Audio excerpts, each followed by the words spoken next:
আসসালামু আলাইকুম। আমি এসএচ সোহেল।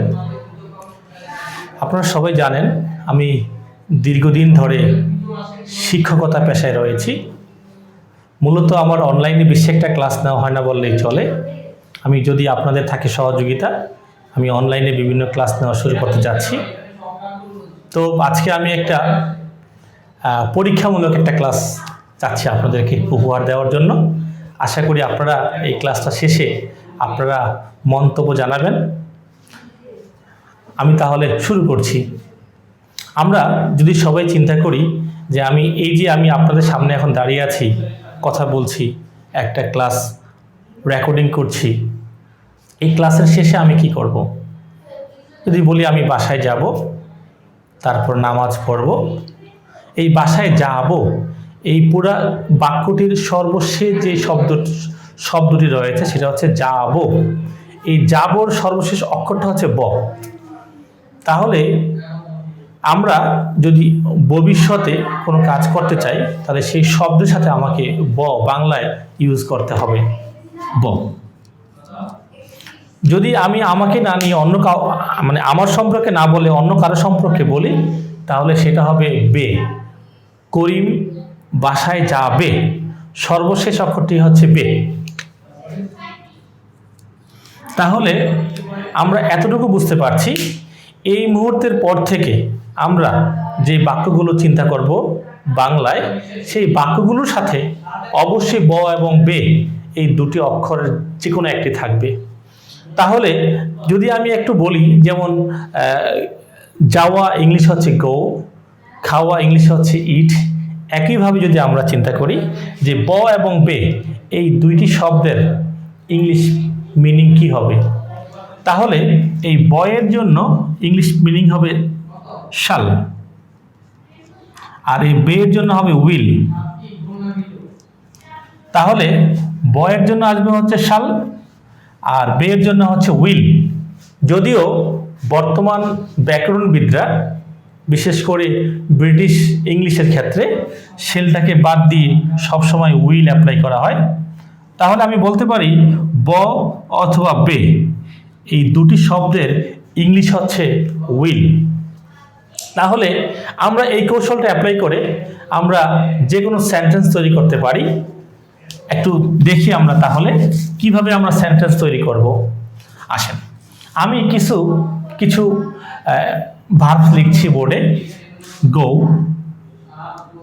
ইট, প্লে, কাম, নো, নো। ওকে, আমি সাবজেক্ট দিচ্ছি। যদি আমরা কেউ বলতে চাই আমি যাব, আমরা সবাই জানি যাওয়া শব্দটির ইংরেজি হচ্ছে গো, খাওয়া হচ্ছে ইট, খেলা করা প্লে, আসা কাম, নো জানা, কোনো কিছু জানা। যদি আমি বলতে চাই আমি যাব, এই যে ব যাব অথবা যাবে, এটার জন্য আমাকে সাবজেক্ট এবং ভার্বের মধ্যে উইল শব্দটি ইউজ করতে হবে। যদি আমি বলতে চাই আমি যাব, আমাকে বলতে হবে আই উইল গো। আমি খাবো, আমাকে বলতে হবে আই উইল ইট। আমি খেলবো, আই উইল প্লে। আমি আসবো, আই উইল কাম। আমি জানবো, আই উইল নো। তাহলে আপনারা আজকের পর থেকে যে সকল বাংলা বাক্যের সাথে ব এবং বে থাকবে, ওই সকল বাক্যগুলো আমরা যখন ইংরেজিতে অনুবাদ করব তাহলে অবশ্যই আমাকে উইল শব্দটা, ভার্ব এবং সাবজেক্টের মাঝে আমাকে উইল শব্দটা অবশ্যই ব্যবহার করতে হবে। যদি কেউ বলতে চায় আমি ঔষধ খাবো, তাকে বলতে হবে I will take medicine. I will take medicine. আমি গোসল করব, গোসল করা ইংলিশ হচ্ছে টেক আ বাথ। আমি গোসল করব, I will take a bath. আমি অজু করব, অজু করা ইংলিশ হচ্ছে take ablution. Take ablution, I will take ablution. একটা মজার ব্যাপার হচ্ছে আমরা যখন ইংলিশে কথা বলতে চাই তখন এই উইল শব্দটা কিন্তু আমরা কমপ্লিটলি উইল বলতে পারবো না। যদি কেউ বলে আই উইল গো, যদিও পরোক্ষ দৃষ্টিকোণ থেকে বাক্যটা হয়ে যাবে, কিন্তু স্পিকিং এর ক্ষেত্রে আই উইল গো বলা যাবে না। তাহলে আমাকে কি বলতে হবে? আমাকে এইখানে আই এর সাথে উইলটাকে সংক্ষিপ্ত আকারে বলতে হবে। দ্যাট মিনস আমাকে বলতে হবে আল গো। আই এর সাথে যখন উইলটা যাবে তখন সেটা হয়ে যাবে আল। আল। একইভাবে আমরা যখন উই এর সাথে উইলটা অ্যাপ্লাই করব তখন এটা উচ্চারণ হবে ওল। ওল। আমি যখন ইউর সাথে উইলটা অ্যাপ্লাই করব তবে ইউল। ইউল। আমি যখন দে এর সাথে উইলটা অ্যাপ্লাই করব সেটা হবে দেল। আমি যখন হি এর সাথে উইলটা অ্যাপ্লাই করব তখন হবে হিল। সি এর সাথে হবে শিল। একটা গুরুত্বপূর্ণ ব্যাপার অবশ্যই আপনাদেরকে লক্ষ্য করতে হবে, সেটা হচ্ছে ইট। ইটের সঙ্গে যখন উইলটা হয় তখন সেটা সকলের কাছে মনে হতে পারে এটা হবে ইটল। না, এটা ইটল হবে না, উচ্চারণটা একটু চেঞ্জ হয়ে যাবে ইডল। ইডল। আর যদি আমি কখনো কোনো নামের সাথে অ্যাপ্লাই করি, মিনা হয়ে যাবে মিনাল। মিনাল। আমরা একটু উচ্চারণটা সবাই একটু আপনারা আমার সাথে একটু একবার ট্রায়াল দেন প্লিজ।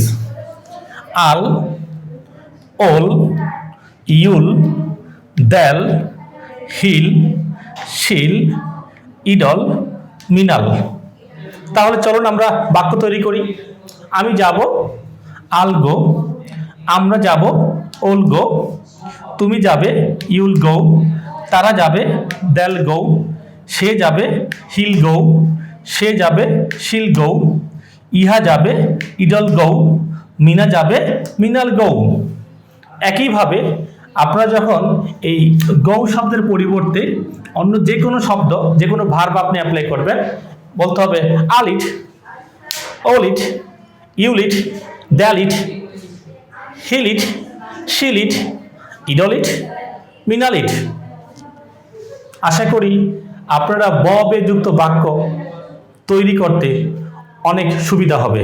এখন প্রশ্ন হচ্ছে, যদি আমরা কেউ এমন বলতে চাই যে আমি রেগে যাব, আমি রেগে যাব, অবশ্যই আপনি অবশ্যই সেটা মাথায় রাখতে হবে, যেহেতু রেগে যাব ব শব্দটি আছে, সরি ব অক্ষরটি আছে, আপনাকে অবশ্যই উইল অ্যাপ্লাই করতে হবে। তাহলে আপনার সমস্যা, রেগে যাওয়া ইংলিশ কি? রেগে যাওয়া শব্দটির ইংরেজি হচ্ছে বিকাম অ্যাংরি। রেগে যাওয়া, বিকাম অ্যাংরি। আল বিকাম অ্যাংরি। আমি নামাজ পড়ব, তাহলে আমাদের সমস্যা হচ্ছে নামাজ পড়ার শব্দটির ইংরেজি কি? নামাজ পড়ার শব্দটির ইংরেজি হচ্ছে সেই প্রেয়ার। তাহলে আমি নামাজ পড়ব, আল সেই প্রেয়ার। আমি তোমাকে আদর করব, তাহলে আমাদের মূল সমস্যা হচ্ছে আমরা শব্দ জানি না। আমরা কিন্তু আজকের পর থেকে ববে যুক্ত বাক্য আমরা সহজেই ইংরেজিতে অনুবাদ করতে পারবো। সমস্যা থেকে যাবে সেটা হচ্ছে আমাদের ভার্বগুলোর, শব্দগুলোর কিছু কিছু শব্দের ইংলিশ মিনিং আমরা জানবো না। তো আপনাদের সকলের সুবিধার্থে, যদি আপনারা আমার এই ভিডিওটা আপনার পছন্দ হয়, আপনারা অবশ্যই আমাকে কমেন্ট করবেন। আমি আপনাদের প্রত্যেকে একটা পিডিএফ ফাইল দিয়ে দেব। প্রতিদিন আমরা দৈনন্দিন জীবনে যে সকল শব্দ ব্যবহার করি, মোস্ট কমন যে শব্দগুলো আছে, এই শব্দগুলো নিয়ে আমি একটা শীট তৈরি করেছি। এটার পিডিএফ ফাইল আমি আপনাদেরকে দিয়ে দেব। ধন্যবাদ সবাইকে। তাহলে আপনারা সবাই আশা করি বারবার প্র্যাকটিস করবেন এবং একাধিক ভার্ব লিখেও আপনারা বারবার ট্রাই করবেন। ধন্যবাদ সবাইকে। আল্লাহ হাফেজ। বাই।